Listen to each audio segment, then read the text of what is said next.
Thank you. do you feel to be on the land of Tanzania? Privileged, excited, and I want to stay. Okay.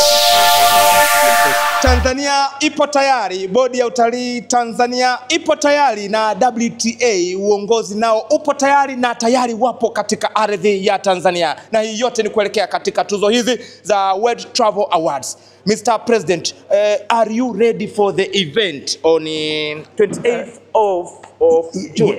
Yes, I'm really ready for it, and I think it'll be a great night, a great evening, and I look forward to a great night on the 28th of June. Kwa tuwaombe wa Tanzania kwamba hii ni heshima kubwa kwa nchi kuweza kuandaa tuzo hizi za World Travel Awards kwa bara la Afrika na bahari ya Hindi. Tanzania inakuwa mwenyeji tarehe 28 mwezi huu wa 6 hapa Johari Lotana. Maandalizi yanaendelea, waendelee kufuatilia macho na masikio yao kwa taarifa zinazoendelea kutolewa na vyombo mbalimbali vya habari na hasa bodi ya utalii Tanzania. As I said earlier, Johari Lotana located in the heart of Dar es Salaam, in the city and in the business hub of Dar es Salaam, and we are in the middle of all the business and economic and all the destination which is drive business here to the hotel.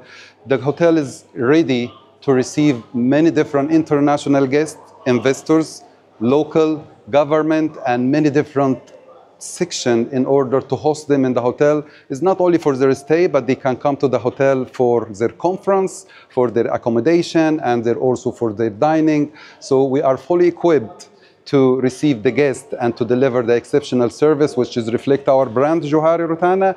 Karibu sana, and thank you very much. Thank you very much for your time. Hii ni Kadoshi TV, always on time.